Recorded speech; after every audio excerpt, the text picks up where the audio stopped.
Good evening, Patriots, and welcome to another edition of the Douglas Ducote Show. You had many places to be tonight. You chose to be here with me, and for that, I am forever grateful. We have a jam-packed show for you tonight. There's a lot of stuff going on that Patriots need to be aware of, so let's just jump right into that. First thing is Joe Biden is being blackmailed. That's right. Joe Biden is being blackmailed by the president of Mexico.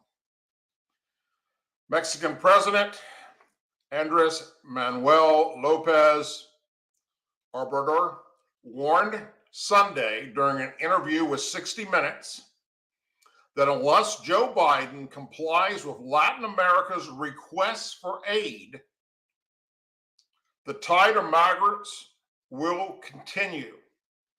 In January, he issued a series of demands of what the U.S. must do to stop the flow of illegal immigrants to the border, ranging from sending Latin American countries $20 billion in aid to a year of granting amnesty to illegal immigrants workers in the U.S. The host of 60 Minutes, who was conducting the interview, said, "Everybody thinks you have the power in this movement to slow down migration. Do you plan to?" He said, "We do and want to continue to do it. But we do want for the root cause to be attended to, for them to be seriously looked at." The host noted demands for the U.S. that he is demanding, the president of Mexico, is that the U.S. send $20 billion per year to Latin American countries, lift sanctions on Venezuela, end the Cuban embargo, and legalize millions of Mexicans that are living in the U.S. If they don't do the things that you've said need to be done, then what? The flow of migrants will continue. Your critics have said what you're doing, what you're asking for to secure this border is diplomatic blackmail. What do you say? He said, "We have to say things as they are, and I always say what I feel. I always say what I think."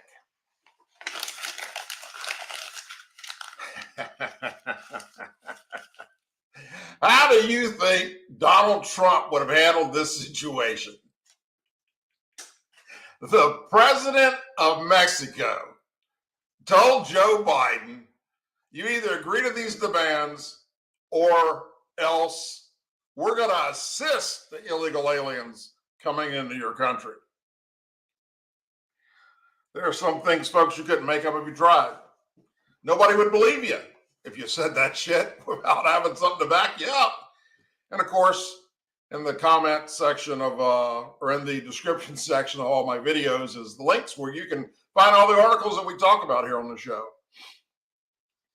Now that Joe Biden pulled American troops out of Afghanistan, yet did not leave any sort of protection or contingency plans behind for innocent civilians, as America has done throughout its history, for instance, in places like Panama and Korea, Iraq, and France, and all over Europe after World War II.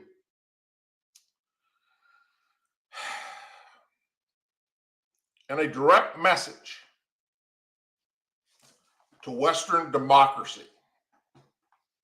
The Taliban's supreme leader over this past weekend said his government would officially re-implement the practice of stoning women to death if they commit adultery. You say it's a violation of women's rights when we stone them to death?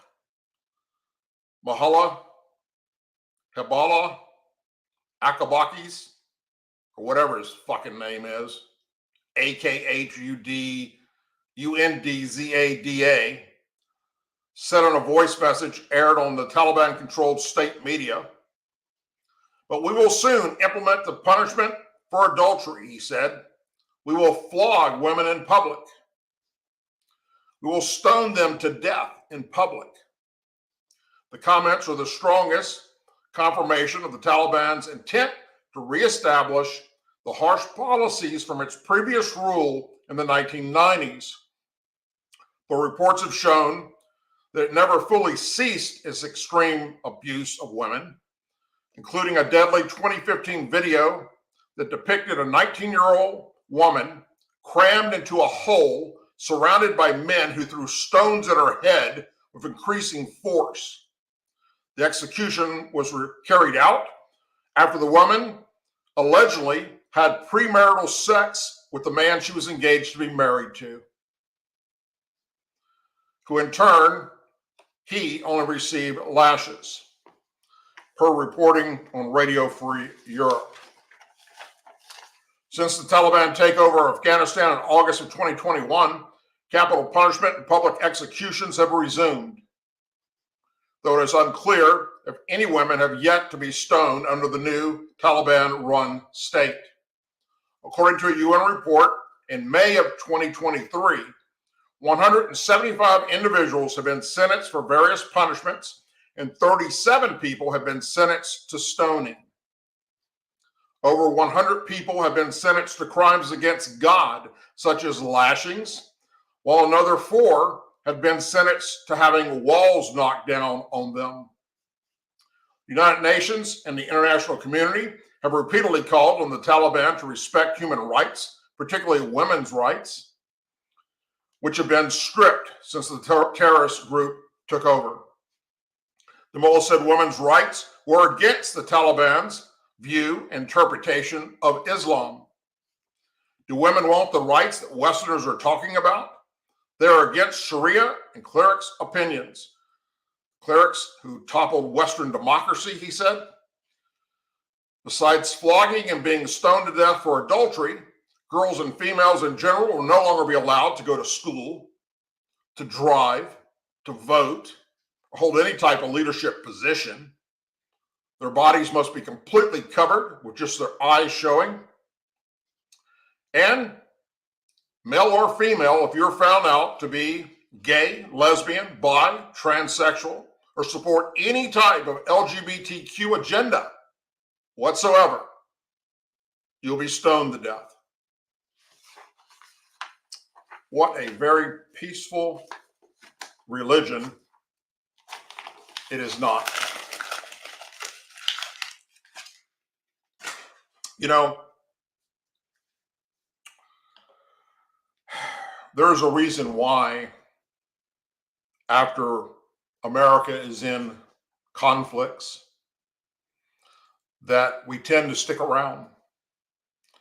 And that is to keep those evil people, whether it's the Nazi Germans, Adolf Hitler types, or Saddam Hussein types, from coming back in and doing serious damage to humans. It's the reason why we stayed in South Korea after the conflict ended or ceased. There's a reason why we stayed in Central America. There's a reason why we stayed all over Europe and in Germany itself. And that is to keep from what's happening right now in Afghanistan from taking place.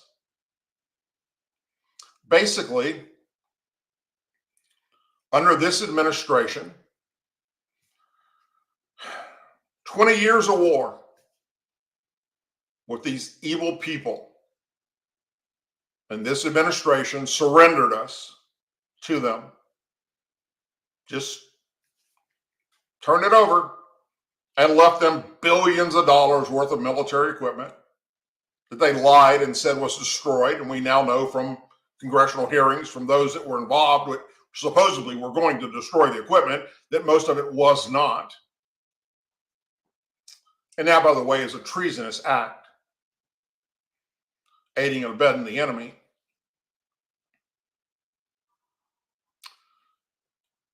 Basically, every U.S. service member and coalition service member that died over the 20-year period of fighting in Afghanistan died in vain. For what? The terrorists are flourishing, and they're sending them over here to America. And mark my words, I've already said this once before. I've said it many times. There will be Islamic type attacks again in America, because we don't learn from our history, or at least this administration doesn't, with this wide open border that's happening. We already know that the Border Patrol is capturing anywhere from 10 to 50 people that are currently on the no-fly zone list because they're terrorists or they support terrorists. Think how many are getting through that haven't been captured out of the several million that have gotten through that weren't captured, or just they're gotaways. And the blood of the Americans will be on Joe Biden and his administration's hands, period.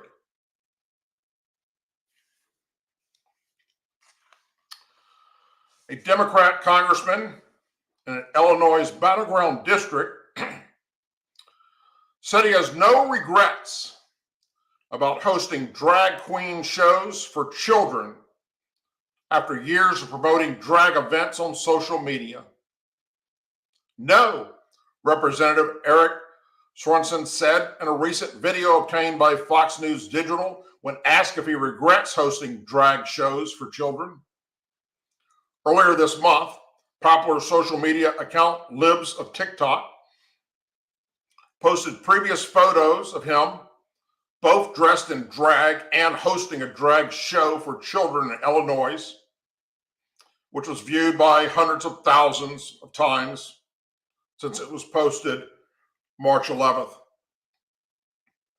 I was so honored to help and lead a youth drag event in downtown Illinois today, Moline, Illinois.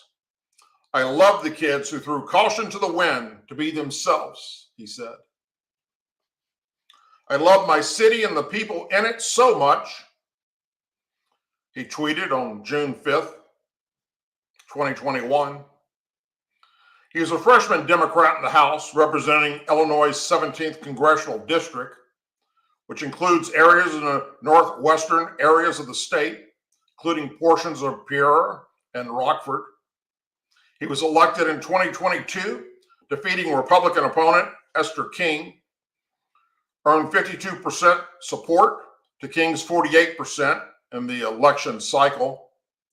Previous election data shows. Last year, the Democrat Congressional Campaign Committee released a list of Democrat incumbents most vulnerable in the 2024 election cycle as they work to retain their seats in a Republican-controlled House. He was listed among 28 other House Democrats deemed vulnerable by the party this year. Since taking office and before, he's repeatedly pledged his support for drag shows, including for youth, according to his own social media post. Hate to break it to extreme Republicans, I grew up gay without anyone taking me to a drag show, he said. Who is the state's first openly gay congressman? Tweeted in February of last year. Thank you, hashtag Glocking LGBT, for the fabulous drag event to help kids come into their shells. So amazing to see kids being their authentic selves. He posted in 2019 of another drag event involving kids. In another tweet last year in February, he urged voters must fight Republican extremists while pointing to Kentucky moving ban of drag shows in close proximity to schools. Republicans are feverishly trying to ban drag shows in Kentucky instead of making the schools, parks, and homes safer from gun violence. We have to fight this extremist, he tweeted. In comment to Fox News Digital, the National Republican Congressional Committee called him a far-left radical representing rural Illinois. He's a far-left radical who would be more at home representing San Francisco than rural Illinois. His actions are outrageous, and he clearly has no remorse. Mike Merlening of the NRCC spokesperson said. Fox News Digital reached out to his campaign and press secretary for comment on his support for drag shows, including children, but received no replies. He's also a native of Rockford, was a longtime local meteorologist before stepping into politics. He will face off against Republican challenger Joe McGraw in the general election following the primaries last week. Congratulations to Judge Joe McGraw on his Republican primary victory. Eric's extreme views are far outside the mainstream of Northwest Illinois. Judge McGraw will work to restore and protect jobs, safeguard communities, and stand up to the values of Northwestern Illinoisans. We look forward to welcoming Judge McGraw to Congress with a strong Republican majority. Look, this isn't about gay or lesbian or bisexual.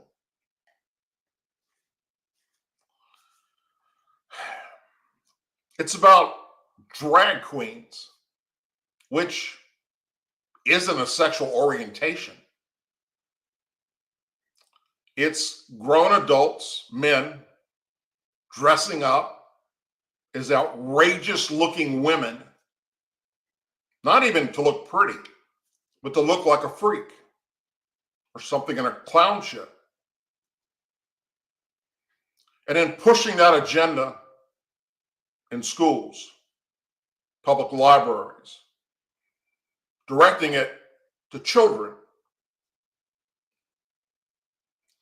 I, like most Republicans and conservatives, have absolutely no problem whatsoever with anyone with your sexual orientation being different than mine or theirs. But we have a problem with anyone, whether you're straight, gay, bi, or anything else, pushing your sexual views on children.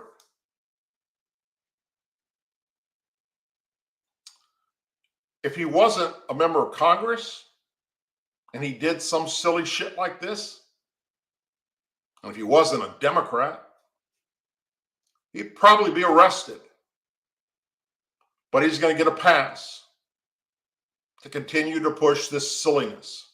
Hopefully, the upcoming election, he'll be voted out, and the people of Illinois and his district will realize the dangers he is imposing on children. And that is what needs to happen. Kick him the fuck to the curb.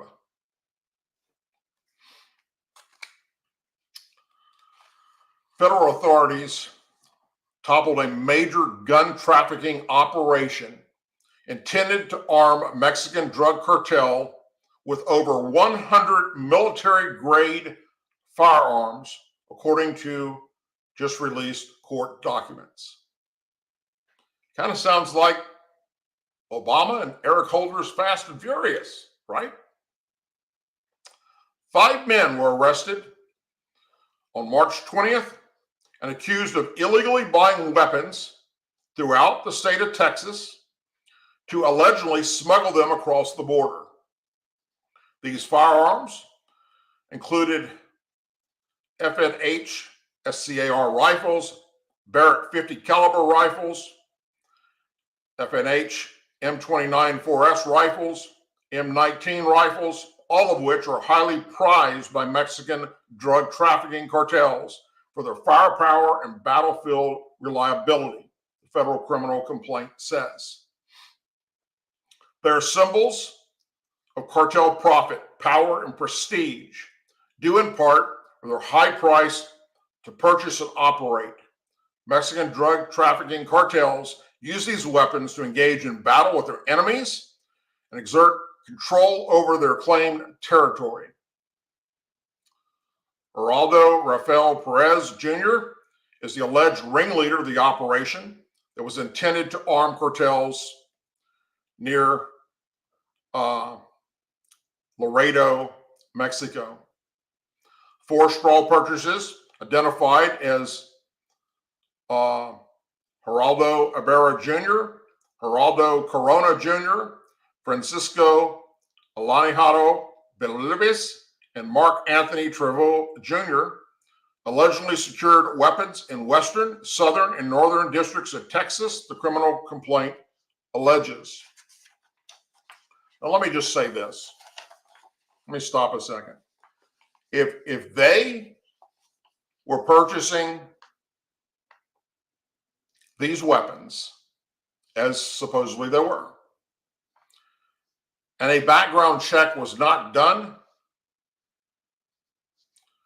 to prove that they're American citizens, the people that sold them should be shut down and arrested. If they were able to buy these automatic weapons, which you can only do with a special type license in America, and they didn't have that special type license in America, the seller should be arrested and charged. That is what those of us that support the Second Amendment believe, not just me. We believe in our Second Amendment rights.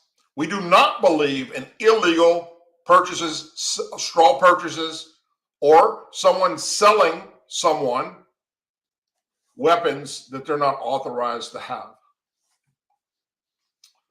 Straw purchases of firearms is the illegal act of buying a gun for another person who is prohibited from owning the weapon or does not want their name associated with the transaction.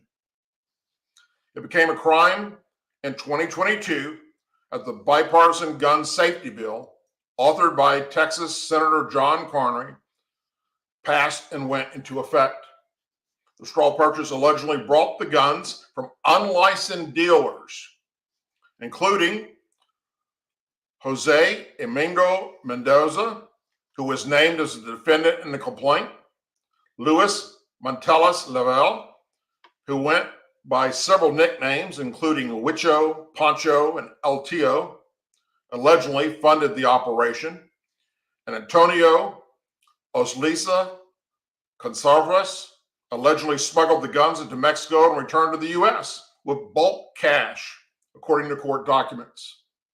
Mendoza allegedly sold at least 22 guns for $169,900 between December of 2022 and March of 2023, the criminal complaint says.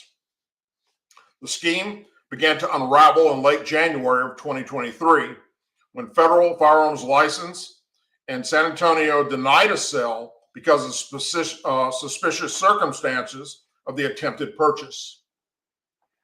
So here's somebody in the gun selling business that has some morals.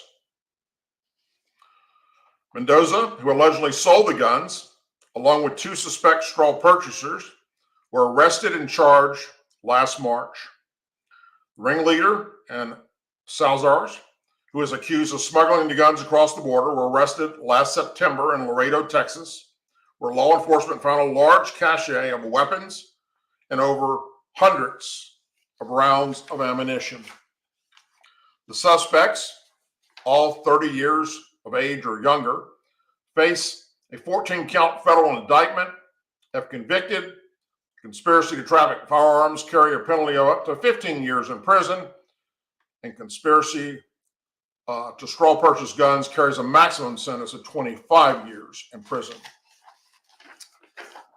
And they should go to prison along with the people that sold them the weapons, and they should be sitting next to Eric Holder, the former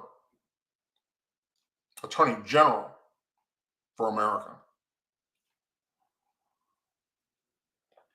But as we all know, because he was a Democrat, he got away with it. Soap dish brain Representative Alexandria Ocasio-Cortez claimed during a Sunday interview that former President Donald Trump, you ready for this, ordered a terrorist attack on the U.S. Capitol on January 6, 2021. Democrat lawmakers' claim came in defense of President Joe Biden's administration's perceived weaponization of the Justice Department to target his leading political opponent.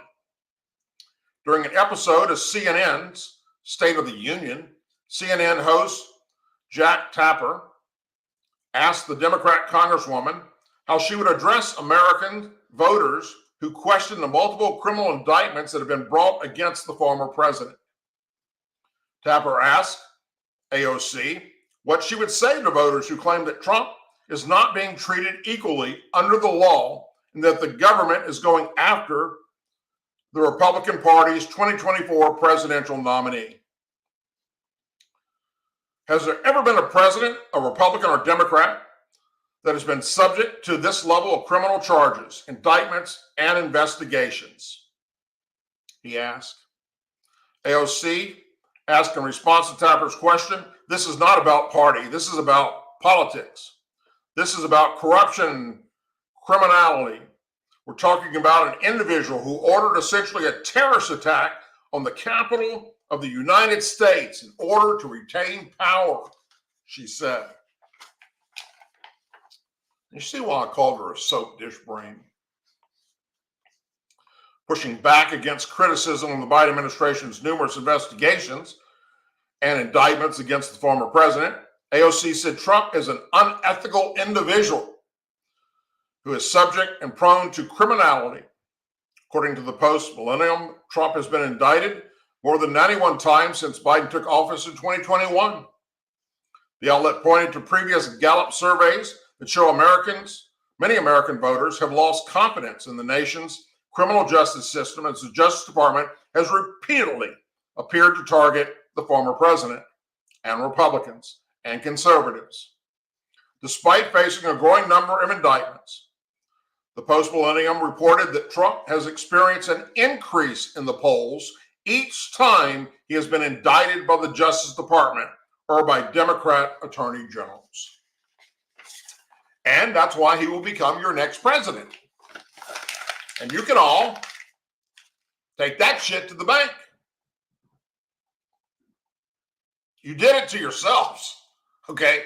You Democrats are putting Donald Trump back in 1600 Pennsylvania Avenue. Look, what you're doing, what the Department of Justice and the FBI is doing to Donald Trump, this shit's happened in third world countries before, where America got involved in those disputes to stop political persecution against somebody that was running for office. We've sent military troops into countries to stop this kind of shit that you're doing, the DOJ and the FBI are doing today in America. So all you've done is help Donald Trump get reelected. So when the election rolls around and you're crying like a bunch of little bitches, just know that you did it to yourself. Democrat Senator Donovan Fenton urged the New Hampshire Senate Judiciary Committee today to support his bill to prohibit people, you ready for this, from carrying guns in school property. Yeah, there's a federal law against taking guns into school zone areas. Schools are gun-free zones. As a concerned citizen, legislator, and most importantly, a parent with young children, I believe that this legislation is critical. It's crucial for the safety and well-being of our schools and communities, he said. By prohibiting the possession of firearms on school property, this bill helps to mitigate the risk of gun-related incidents and promotes a sense of security among students, educators, and parents alike. Senate Bill 593 will allow school officials and police to more quickly identify and respond to threats at school, Fenton said. Fenton also added it would not apply to law enforcement officers or school resource officers, on-duty members of the military, and people specifically authorized by a local school board to have a gun on campus. Let me also add, it will not apply to the mentally disturbed next school shooter, you idiot, who doesn't give two shits about what laws you pass. An existing New Hampshire law already prohibits students from having a gun on school grounds, but the statute doesn't apply to adults. The bill asks that if you have a gun, you keep it in your car. If you're dropping off your kid, it's plain and simple, Fenton said. He said he was in 6th grade when Columbine High School massacre took place in 1999. Since then, we practiced hiding under chairs, lockdowns, and evacuations. I don't want my kids to live in fear, and this is the direction we're heading. There is no reason for an adult to carry a weapon in school unless they're law enforcement, he said. So your bill would not stop a school shooting, sir. Everyone knows you don't go to schools and shoot the place up and kill the teachers and kill the students. Everyone knows this. But those that are mentally disturbed will do it anyway, as they've been doing for many, many years. The only people that would abide by your law is law-abiding citizens, period, who you just stripped of their Second Amendment rights, who, if they were to carry their weapon on the school grounds, they would surely become the first responder and take the shooter out long before law enforcement arrived on the scene. But that won't be able to happen with your bill if it goes into effect, because a law-abiding citizen that has a CCW, concealed weapons permit, or if it's an open carry state, will have to keep their vehicle or their weapon somewhere else. They can't bring it on the campus. So the shooter just gets to come on campus and shoot up the place. Well, y'all dial 911 and wait for law enforcement to come and respond. Who knows how many people will die in the process? We've all seen it unfold. We've all watched it happen live on TV. But sadly, you're too stupid to understand this concept, sir. Last Friday, there was a 2-hour lockdown at Lebanon High School and Hanover Street School over a man with 4 loaded guns in his pickup truck in front of the school, police said. He was charged with disorderly conduct and resisting arrest, was transported to Dartmouth Hitchcock Medical Center for a mental health evaluation because he was mentally ill. He didn't give a shit that you can't bring guns on school campus. There have been nearly 200 school shootings on kindergarten through 12th grade campuses in the country since 2018, according to Education Weekly. Fenton said that he's a gun owner himself and values his constitutional rights, but is also a father concerned about the safety of children. Well, sir, if you were truly concerned about the safety of your children, then you would be okay with law-abiding citizens with a concealed carry permit to bring their guns on campus. It's essential to recognize that certain environments, such as schools, require special consideration due to the vulnerability of the population present, he said. He said, by establishing clear guidelines regarding firearm possession on school property, we can strike a balance between protecting public schools and upholding Second Amendment rights. Wrong again. You are stripping law-abiding citizens from their rights and not stopping the mentally insane from coming on the school grounds and shooting the place up. Governor Chris Sununu and Republicans in New Hampshire legislation have opposed gun safety legislation in recent years and instead have worked to expand gun rights. All 9 of the sponsors of the Fenton bill are only Democrats. Representative Bob Lynn, Republican, said to the Judiciary Committee hearing on Tuesday that he strongly opposes the bill and characterized it as the ultimate feel-good legislation. He said the gunmen intent on doing violence at schools wouldn't care about any ban on bringing weapons to campus. Lynn said he feels safer when he's around responsible armed people, noting that some legislators even bring their guns to the state house. The people that I know who own guns are responsible people, and the people who are not responsible people are not going to be stopped by this, because criminals don't obey laws. That is what makes them criminals, Democrats and liberals. In 2019, when Democrats controlled the New Hampshire legislation, lawmakers passed bills to prohibit possession of firearms on school property, HB 564, requiring background checks on commercial firearm sales, HB 514, and imposing a waiting period between purchases and delivery of a handgun, HB 109. And this Democrat Sununu, voted for all 3.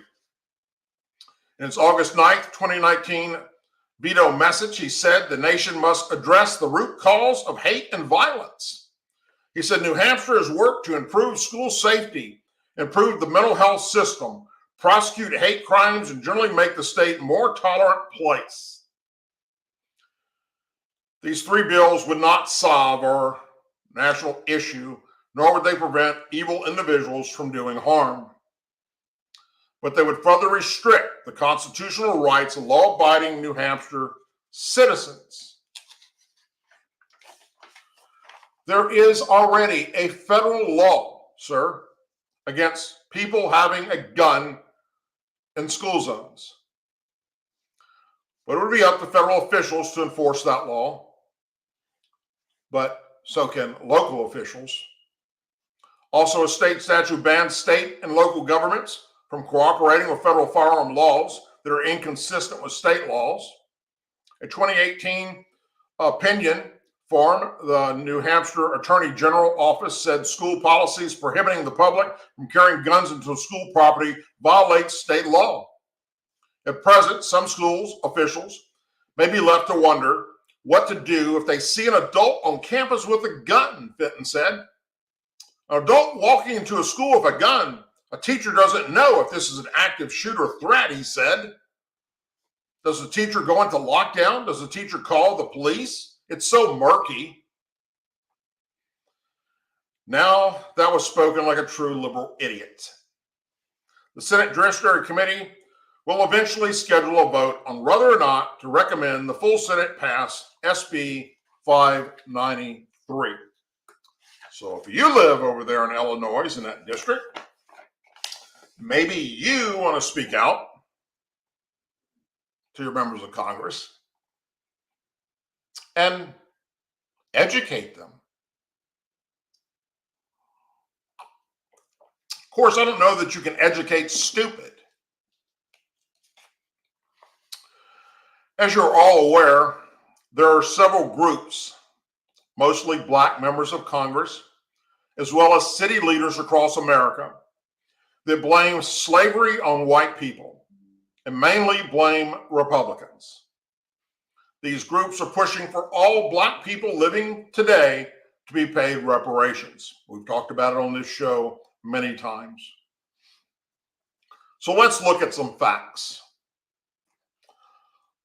Currently, more than 100 U.S. leaders, lawmakers, presidents, governors, and justices have slave-holding ancestors. A Reuters investigation is uncovered. Few are willing to talk about their ties to America's original sin. A chiseled block of sandstone in the U.S. Capitol's Visitor Center serves as a reminder that the home of the nation's Congress was built in part by enslaved Black people. A bronze plaque says the stone, originally part of the building's exterior, commemorates the important role in building the Capitol. Many lawmakers need look no further than their own family history to find a much more personal connection to slavery in America. In researching the genealogy of America's political elite, Reuters found that a fifth of the nation's congressmen, living presidents, Supreme Court justices, and governors are direct descendants of ancestors who enslaved Black people. Among the 536 members of the last sitting Congress, Reuters determined that at least 100 of them are descendants of slaveholders.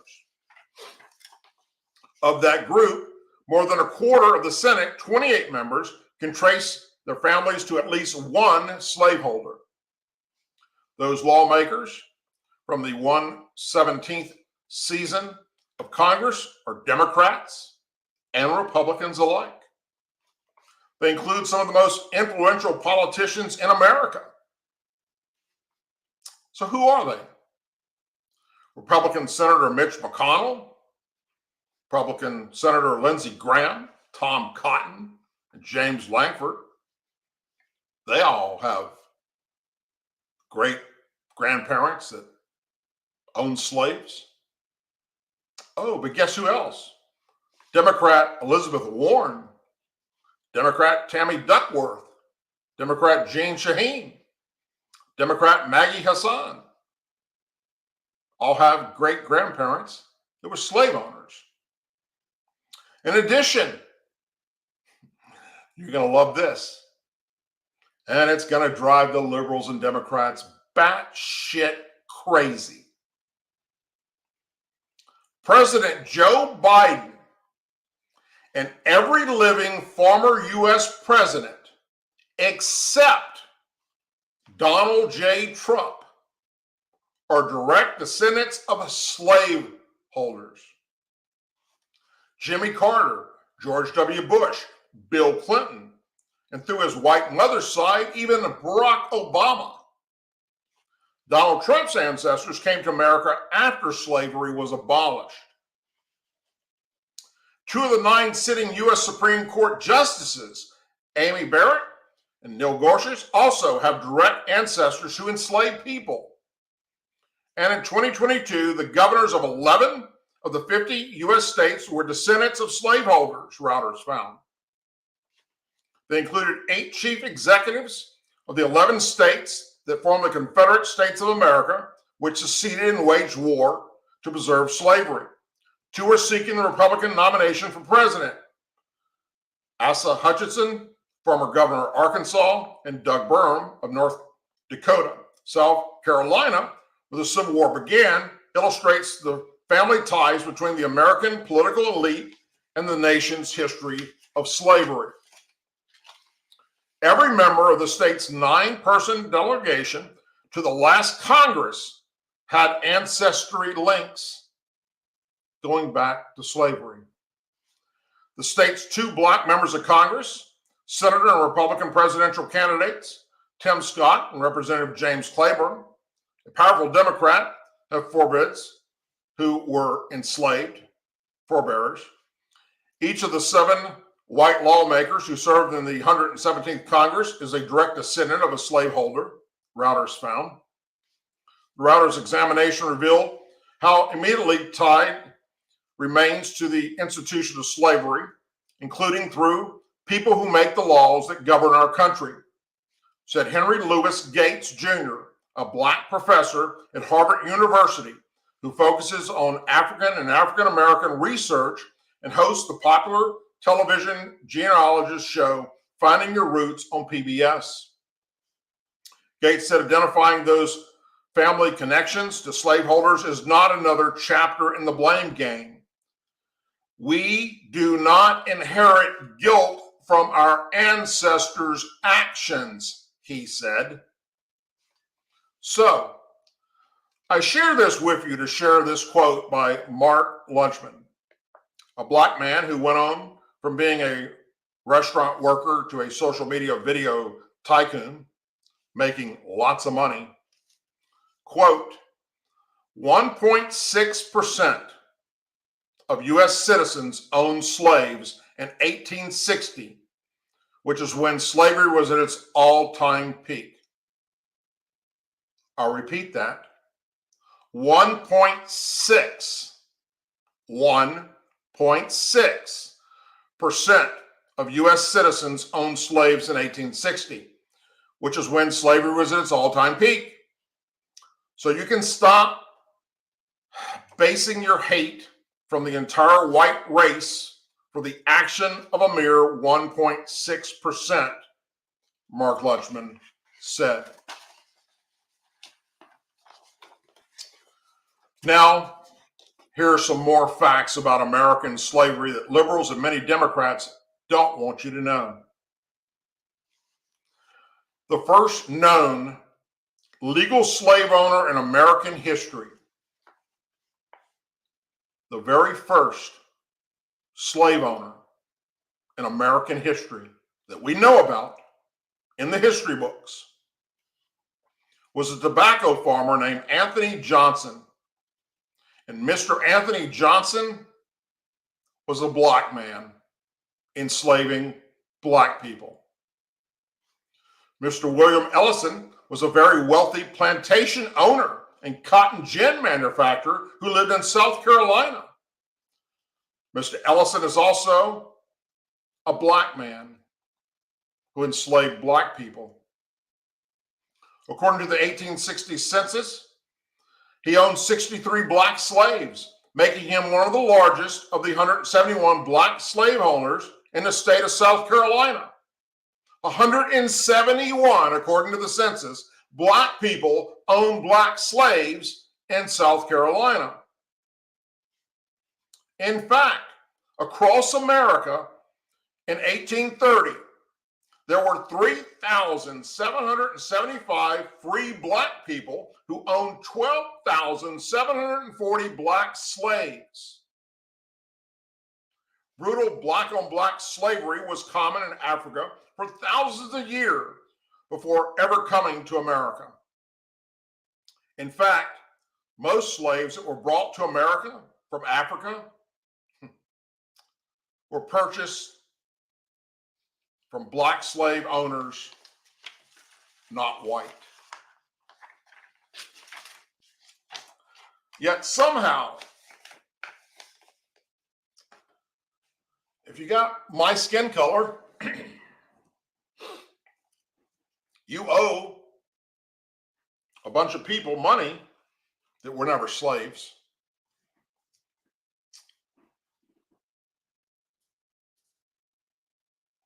See the point here?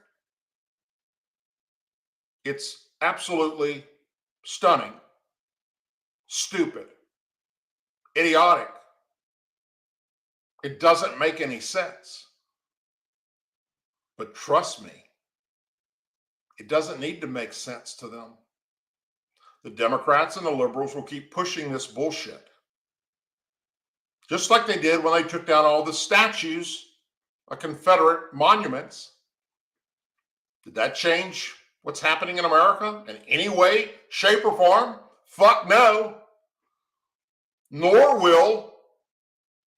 You know what will happen if you actually gave hundreds of thousands of dollars to some of these black youth that are running the streets today? I think you know exactly what will happen. You'll create a monster.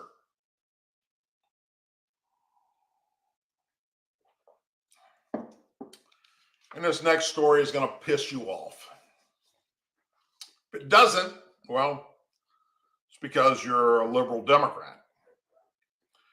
Democrat officials in New York City have begun giving out prepaid debit cards to illegal aliens residing there. The first batch of debit cards, which are reportedly meant to be used by illegal immigrants to purchase food and baby supplies, were handed out yesterday. Democrat New York City Mayor Eric Adams' office confirmed.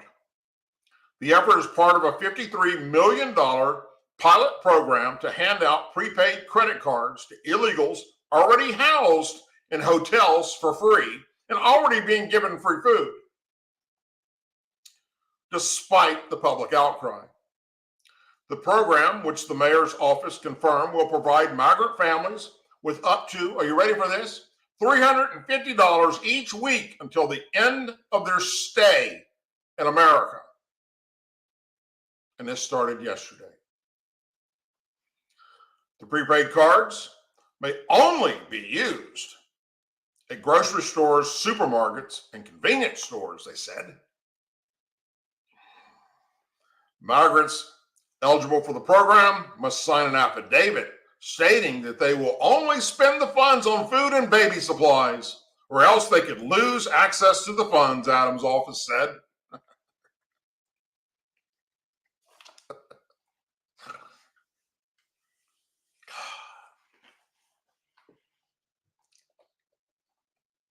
Welcome to America.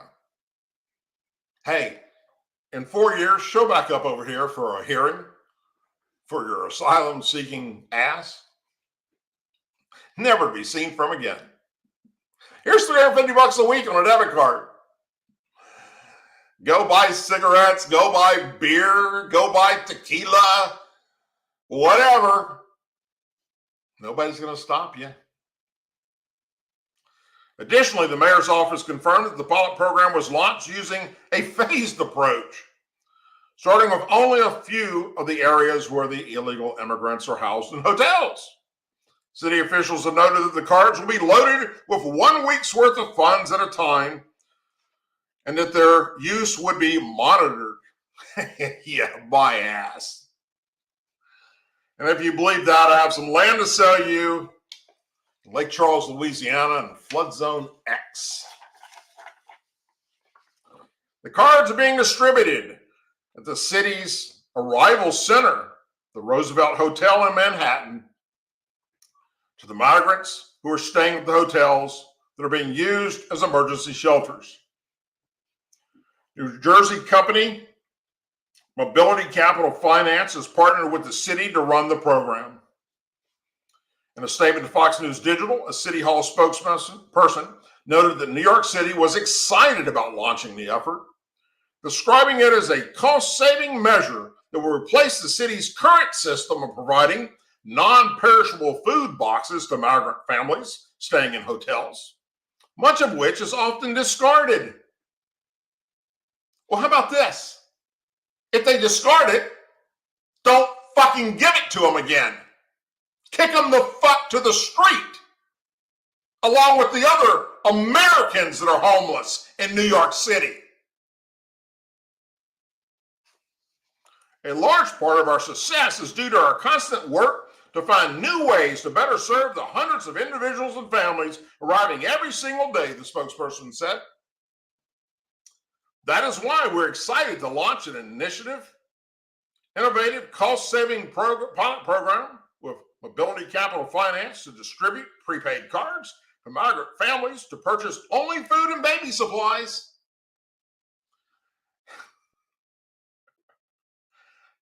You are some gullible son of a bitches if you believe that's all they're going to purchase.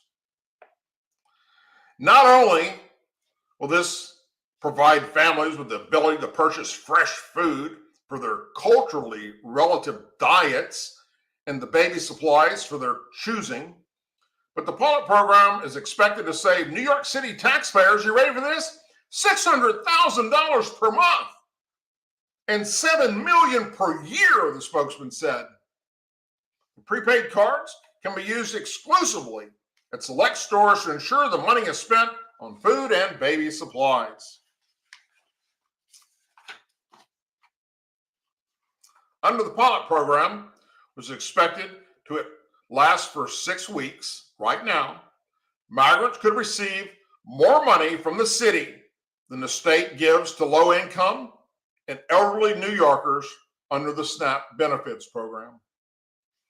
According to the state's website, single households are eligible up to $291 a month in SNAP benefits, aimed at providing low-income working people, senior citizens, the disabled, and others money to buy food products. The migrant pilot program also hands out more than 2 times the amount of state gives monthly in services for single veterans. Fox News' Brian Lenenis reported last month Mayor Adams, a Democrat, has vehemently defended the program and the misleading information surrounding it. Appearing before a state legislative budget hearing in Albany last month, Adams said, "We're not giving people American Express cards." New York Governor Kathy Hochul, another Democrat, has suggested the state earmark $2.4 billion to go towards migrant services in the next budget cycle, but the details have not been ironed out because the state legislature have yet to act. Adams' office said even that allegation proposed by the governor would be $600 million short of what the city needs in its next budget cycle. New York News reported last month roughly 180,000 migrants have arrived in New York since 2022, overwhelming the city resources, and officials have struggled to find housing for them. Texas Governor Greg Abbott has bused asylum seekers to New York and other cities in an effort to assist them in traveling to sanctuary jurisdictions, and also highlighted the crisis that border communities face on a daily basis. So, here's my question for you, Mayor. In your city, the homeless population of American citizens has reached its highest point since the Great Depression in the 1930s. As of November of 2023, the last census taken, there are approximately 93,000 homeless Americans in New York City, including 33,400 American children.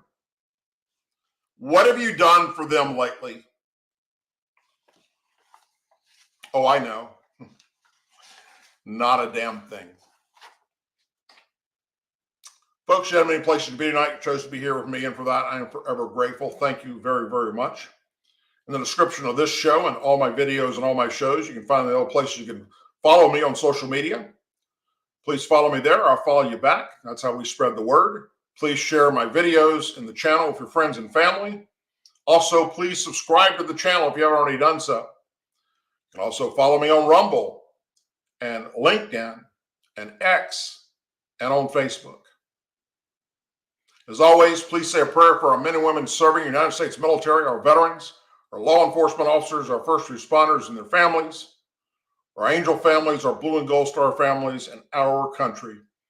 And if you do not know what angel families are, or blue and gold star families, please, I beg of you, look it up, because they need our support more now than ever before.